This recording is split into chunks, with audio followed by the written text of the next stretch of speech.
Just looking at this map here. This is like a reverse Jade, kind of, where you also have islands inside your main. Interesting. There's also the higher ground in the middle. Oh, this map, in case you don't know, is in fact from the 2008 Incro OSL, where Stork played against Fancy in the finals, and it was the first series that actually got me into the game. So there we go. If it wasn't for this map, I probably wouldn't be here now. Well, I'd be here, but not in this exact situation. Kix just wouldn't exist if it were not for that game of StarCraft, which brought him into existence for the sole purpose of creating the Clash for Char tournament in StarCraft Brood War. Alright, at the top right position as the green Zerg, we do have TOT's Naugrim. Then in the bottom left position we do have Brilhante, at least I think it's Brilhante, and he is the teal Protoss. Brilhante is definitely a cool way to say that, so I'm going to go with yes. That is how you pronounce that.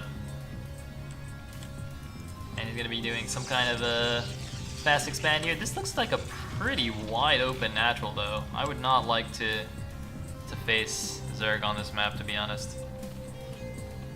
Yeah, it's certainly got the wide open natural, and the other thing is you have that ramp, which is incredibly close to your initial nexus as well. That if they open some kind of crazy lurker container, it can actually be very hard to get off your base. I think Protoss suffers the most of it against Terran though, because of siege tanks, obviously. Yeah. I don't think it's really easy for any race to really get their third on this map. Very interesting. And the island is a mineral only, right? It's got, okay, just a few patches. Okay. Okay, I see what's going on here. Man, when I first saw this map, I thought it was Tears of the Sun, and I was like, oh wait, no, it's a different map. That's just a terrible map. Yeah, that's a really old map. At least if I remember correctly. It was also known as Tears of the Protoss, because Protoss couldn't win on that map. That's why I don't like it. Reminds me of Central Plains, which is also known as Protoss Plains, because Protoss just won every game on that map, I think. Hey man, I think you should put that in the map pool. Protoss Plains, I like it. To be honest, that is one of the maps I'm looking to add in the map pool in the future, so I will get around to it eventually. Like, the way I view it is, with like even the better players, we're still at the point where map balance doesn't really come into it too much. It can do if it's horrifically broken, like a Battle Royale, for instance, but usually a few little imbalances here and there aren't too bad. I don't know, man. Louis Terran, by the way, is Dandy Terran, I believe. Yes. He's Dandy, if I remember correctly. Yes. That's the chat. So we do see the Forge Fast Expand coming up for Brilhante there. Should be able to get his Nexus just behind that. The one problem he may find is that where this wall is so far back, he won't have too much room for any additional cannons, which could be a problem a little bit later. Wait, he went Forge Gateway Cannon? That order doesn't seem to make any sense to me. It's like, did he build the Forge first or the Gateway first? I think he built the Forge first, from what I can tell. But why would you build the Gateway before the Nexus? Not too sure, actually. Strange. It's strange you would go for the Zealot and get a cannon as well, because usually you should be safe, but maybe he doesn't really feel comfortable with this wall. He does know that the Zerg does obviously have his wall up now, but it looks like Naugrim playing a little bit safer, or playing a little bit more greedy on this map, actually going for his third hatch at his third expansion, knowing the fact that I believe the Lings actually popped in there and saw the Nexus hadn't actually gone up at the time. So he's in a good position now to move forward into the mid-game with a good economic advantage. Yeah, this seems... on the one hand, I can see, like, okay, this is a super wide natural. You're a little bit scared. Excuse me, a little bit scared of, you know, early Lings running in. But I mean, if you're that scared, you should just make 2 cannons and then the Nexus, not the Gateway. I think. Like, I could definitely agree with making Forge 2 cannons and the Nexus in this position. This is slightly strange, but I mean, I guess we'll see how we do it. He's got his gas mining now. He's gonna tech up. I mean, you know, it's not like he's super far behind or anything. The Nexus is a little bit late, and Naugrim's gonna see this as well. He's gonna be pretty happy about this, I think. Yeah, he's getting his Overlord in the main as well, seeing that there's nothing overly crazy going on. The Cybernex score, I think, is slightly later than you'd normally want it as well if you're going for an early gateway, purely on the basis that the Nexus is so delayed as well. So, Naugrim isn't going to see anything that's really going to make him feel in any danger whatsoever, while he does actually want to go straight into that Spire. Heading into the mid-game. Doesn't look like he has his Hydralisk set up yet either, so we could see some really early Mutalisks here. Yeah, we'll have to see if he takes his second gas or if he builds another hatchery. That's usually the biggest indicator of whether or not early mutas are coming in. Alright, I see some drones being transferred. No hatchery just yet. Meanwhile, the first Zealot is about to see this herd hatchery, maybe do a little bit of harassment, but Naugrim does already have lings on the map. They're actually moving out exactly as the Zealot goes in. Brilhante with the sick timing here, and has actually decided to leave. Wait, what? Yeah, he sees the hatchery and then backs up. Maybe he just expects that he's going to have more lings than he actually does. I mean, he does have at least 6 lings running around the map, but I mean, the Zealot could have at least sort of poked in and did as much damage as possible. And it looks like Arc Neon has disappeared again, because Whited M is trying to find him in your stream chat. Oh my god, Arc Neon, get with the program, dude. It's like a couple extra cannons going up for Brilhante. Naugrim is so confused where the Zealot went. Like, I think he saw the Zealot there, right? And he was looking for it everywhere. He was like, wait, why did this guy not attack me with the Zealot?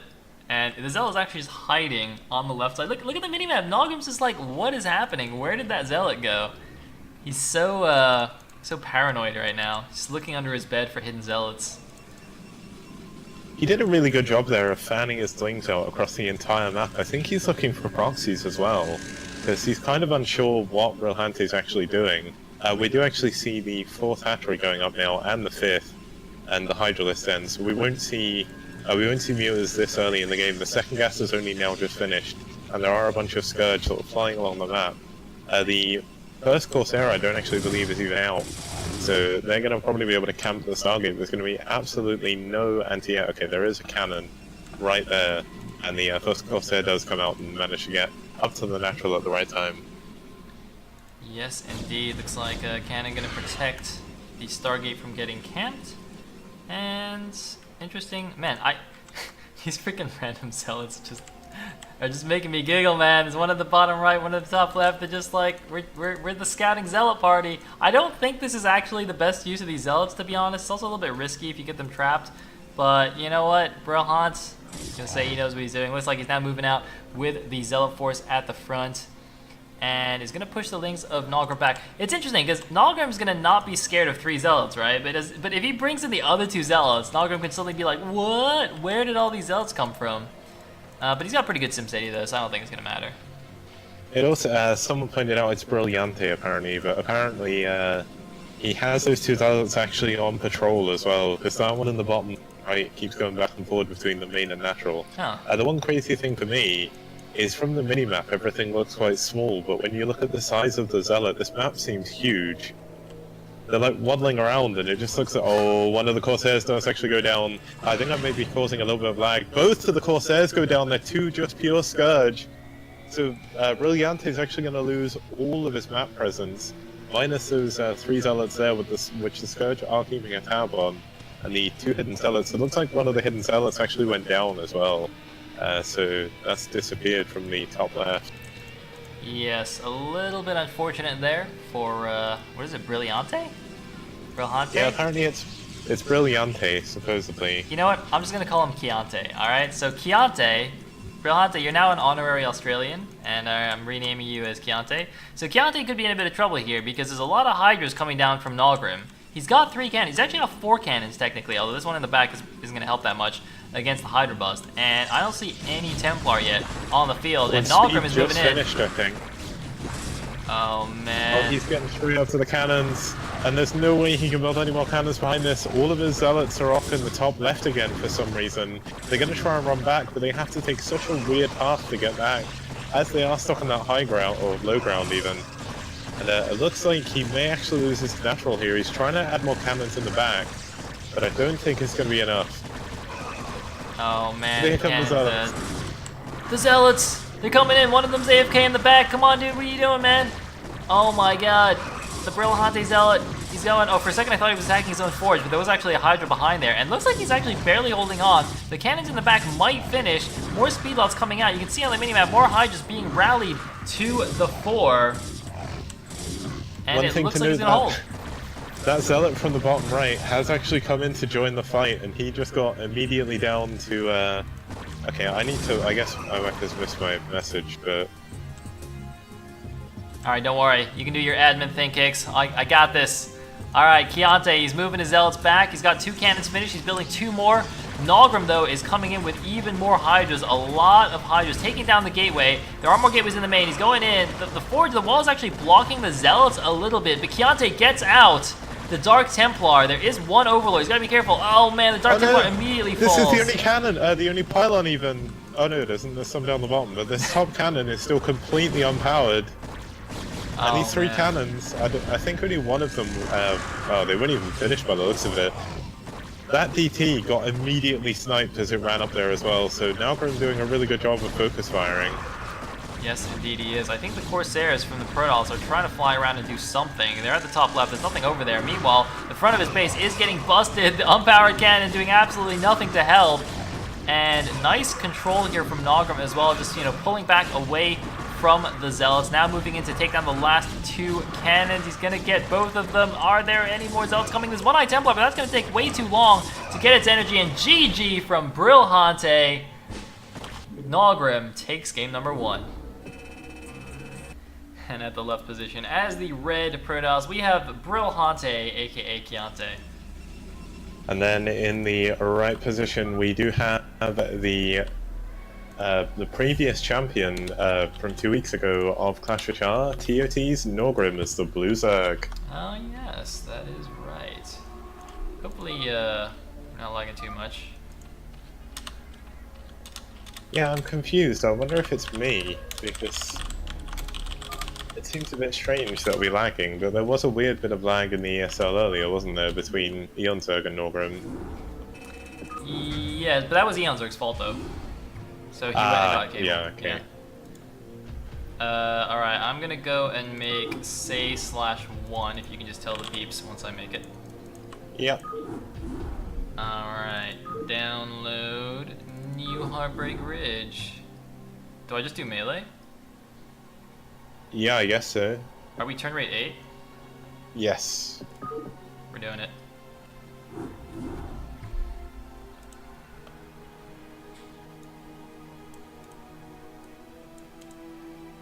I am in game.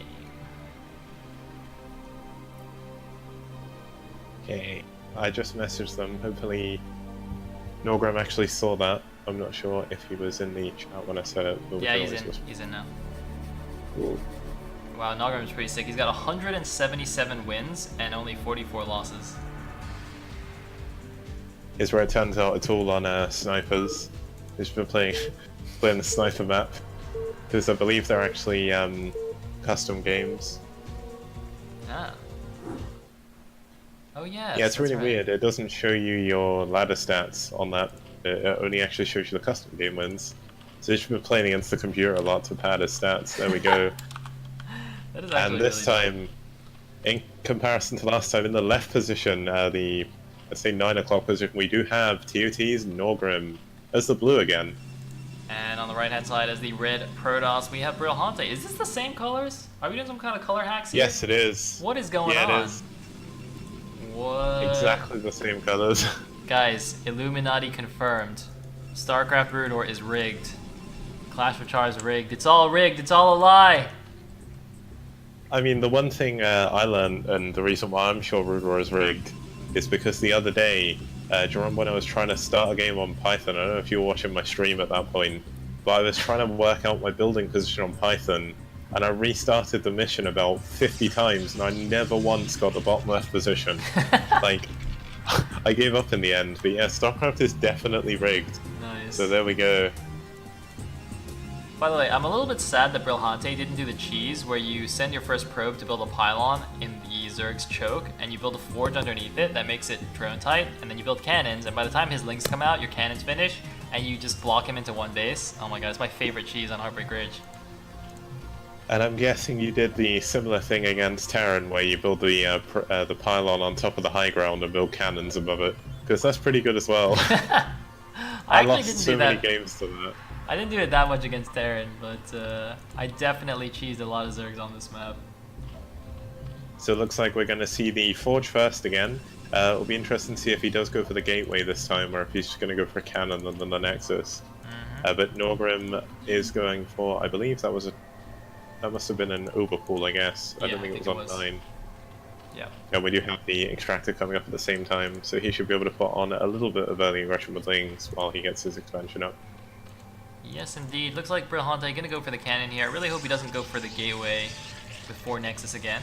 I don't think that's the correct ordering. You either go for a Gateway expand or for a Forge fast expand. You don't go for Forge and Gateway fast expand. But no, he's doing it. He's doing it. Brilhante is redefining the meta here. I bet Naugrim's gonna be quite confused about this too. Be like, he's going to actually fly in at the right time and see this building, so it just seems like the worst of both worlds, because the best thing about getting the Forge first is you get the cannon, and I mean that cannon is pretty far back anyway, but you get the cannon and then you can get your Nexus really safely, or you can go for a Gateway and you get your Nexus safely by being aggressive. He's even actually pulled probes. I mean, there is Lings coming out of the base now. I think they must have killed the scouting probe, but I'm not sure realistically that he needs to pull this many probes this early. I guess he just wants to be super safe. I mean, he would imagine if that Gateway was actually a second cannon, he wouldn't need the probes at all, right? So 2 cannons would kill 6 Zerglings easy peasy, and then he could just make the Nexus and not lose any mining time. So, I mean, doing this is like a halfway house, right? So you get the Forge first, you're safe against the early Lings, and if you want, you can do somewhat early Zealot pressure, I guess. But, wow, we actually have a decent number of Lings coming out from Naugrim. He's made 6 more, so he's going to have 12 Lings total. It's also really clever how he's spread them out as well, so he's not actually going to be able to see just, well, now he will, but he was going to see the scouting probe no matter what direction it went. He had a perfect surround on the high grounds, and during all of this he's actually adding his third hash rate as third base, knowing that there's no chance of any possible aggression. Keontae! No, Keontae! Rip. Yeah, oh dear. GG. That's a really unfortunate way to lose. But I think Brilhante is going to have to look back at his build and maybe reconsider how he plays ZvP, because unfortunately for him, that's how you can abuse that style of play. And he's just felt the full brunt of the Zerg force there. The sad thing is, his scouting probe saw the extra Lings, and he saw the Ling speed, so if as soon as that probe died, he had pulled like 7-8 probes to block, I think maybe he would have lived. But it's difficult though, because as we saw, you know, the Zerglings ran all the way around the top side. Even if he blocked the cannon, I think Naugrim could have run into the main. So he was pretty boned either way.